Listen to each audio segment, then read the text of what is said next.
ഇവിടെ നോക്കൂ, ശ്രീമാറേട്ടൻ പറഞ്ഞൊരു കാര്യം എന്താ, വലിയ താല്പര്യങ്ങൾ, തെരഞ്ഞെടുപ്പുമായിട്ട് ബന്ധപ്പെട്ട വലിയ താല്പര്യങ്ങളുണ്ട്, അതുകൊണ്ടാണ് അത് ചെയ്തതെന്നാണ് അല്ലേ? ആ രീതിയിലാണ് അദ്ദേഹം സംസാരിച്ചത്. അത് കറക്റ്റാണ്. കാര്യം മുഖ്യമന്ത്രിയാകാൻ പറ്റിയില്ലെങ്കിലും മുഖ്യമന്ത്രി സ്ഥാനാർത്ഥിയാകാൻ താല്പര്യം എന്തായാലും കെ സി വേണുഗോപാലിന് കാണുമല്ലോ. ആ കെ സി വേണുഗോപാൽ മുഖ്യമന്ത്രി സ്ഥാനാർത്ഥിയാകുന്ന ഒരു സന്ദർഭത്തിൽ യഥാർത്ഥത്തിൽ യൂത്ത് കോൺഗ്രസിൻ്റെ സംസ്ഥാന അധ്യക്ഷനായിട്ട് അദ്ദേഹത്തിൻ്റെ ഏറ്റവും താല്പര്യമുള്ള ഒരാൾ ഇരിക്കുന്നതാണ് നല്ലത്. അത് അബിൻ വർക്കി ഇരുന്ന് കഴിഞ്ഞാൽ രമേശ് ചെന്നിത്തലയായിട്ട് താല്പര്യമുള്ള ഒരാളാവും. അപ്പോൾ ഇങ്ങോട്ടുള്ള വരവും പ്രവർത്തനത്തിനും ബാക്കിയുള്ള കാര്യങ്ങൾക്കും ബുദ്ധിമുട്ടുണ്ടാവും. ഇതാണ് താല്പര്യം. അതുകൊണ്ടാണ് KPCC അധ്യക്ഷനെ ഈ പറഞ്ഞ ആൾക്കാരെ ഇവരുടെ താല്പര്യത്തിനനുസരിച്ച് ആക്കിയത്. ഇതെല്ലാം ഞാൻ ഒരു കാര്യം, സണ്ണി ജോസഫിന്റെ ദൃശ്യങ്ങളൊക്കെ നാം ഇപ്പോൾ കണ്ടതാണല്ലോ. ഇനിയിപ്പോൾ നമ്മുടെ കണ്ണിൽ സണ്ണി ജോസഫ് എന്താ ശ്രീലാൽകുമാർ? കേരളത്തിലെ KPCC അധ്യക്ഷൻ മാത്രമല്ല, കേരളത്തിൽ KPCC അധ്യക്ഷൻ എന്ന നിലയിൽ ക്രിസ്ത്യൻ കോട്ടയിൽ കയറിയയാൾ, അങ്ങനെയല്ലേ കരുതേണ്ടത്? കാരണം ഇപ്പോ അബിൻ വർക്കി ഇങ്ങനെ പറയുകയാണ്, ക്രിസ്ത്യൻ കോട്ട ഈ പറയുന്ന സണ്ണി ജോസഫ് അടിച്ചുകൊണ്ട് പോയതുകൊണ്ട് എനിക്ക് യൂത്ത് കോൺഗ്രസ് അധ്യക്ഷ സ്ഥാനം കിട്ടിയില്ല, ഇങ്ങനെ പറയുന്ന ഒരു സംവിധാനത്തിൽ KPCC അധ്യക്ഷനെ ഏതു കോട്ടയിലാണ് കാണേണ്ടത്? സമുദായ കോട്ടയിലല്ലേ? ഞാൻ കഴിഞ്ഞ പ്രാവശ്യം വേണുവുമായിട്ടിരുന്ന ചർച്ചയ്ക്കകത്ത് ഞാനിത് വ്യക്തമായി പറഞ്ഞതാണ്.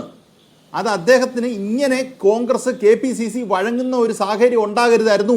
കേരളത്തിൽ ഇതൊരു ബുദ്ധിമുട്ടുണ്ടാക്കുന്ന സാഹചര്യം ഉണ്ടാകും എന്ന് ഞാൻ അന്ന് പറഞ്ഞതാണ്. അത് ഇവിടെ ഉള്ളവർ കോൺഗ്രസിനുമായിട്ട് ചേർന്ന് നിൽക്കുന്നവർ മാത്രം എതിർത്ത് എനിക്ക് ഏതാണ്ട് മോശം കണ്ണുള്ളത് കൊണ്ടാണ് ഇത് പറഞ്ഞതെന്നുള്ള രീതിയിൽ ഇവിടെ മൊത്തം പ്രചരണം നടത്തി. സംഭവം എന്താ?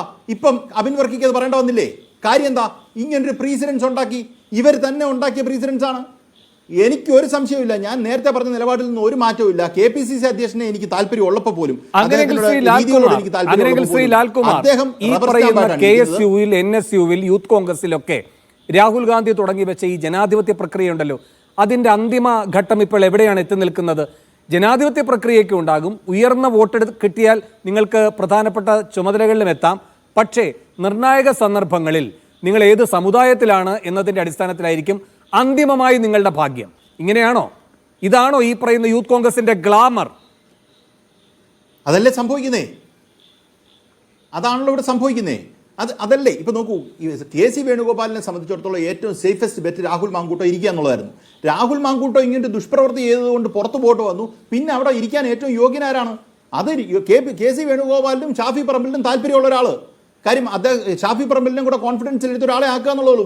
മറ്റേ ആൾ വന്നു കഴിഞ്ഞ് കഴിഞ്ഞാൽ മൊത്തം നോക്കൂ, എന്തൊക്കെ പറഞ്ഞാലും യൂത്ത് കോൺഗ്രസ് ആണെങ്കിലും ഒരു സംഘടനയാണ്. ആ സംഘടനയുടെ തലപ്പത്തേക്ക് മറ്റൊരാൾ വരുമ്പം അവർ ഈ പറയുന്ന രീതി കേട്ടോളുന്നില്ല. നോക്കൂ, രാഹുൽ മാങ്കൂട്ടത്തിനെ തന്നെ എടുക്കൂ.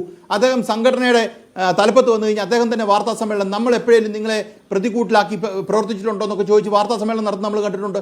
കാര്യം അതൊരു ലോക്കസ് സ്റ്റാൻഡേ ഉണ്ടാകുകയാണ്. അങ്ങനെ ഒരു ലോക്കസ് ഈ പറയുന്ന വേറൊരാൾക്ക് മറ്റൊരാൾക്ക് കൊടുക്കാൻ ഒരു കാരണവശാലും താല്പര്യമില്ലാത്തത് കൊണ്ട് 100% ഇത് ഗ്ലാമറൊന്നുമല്ല.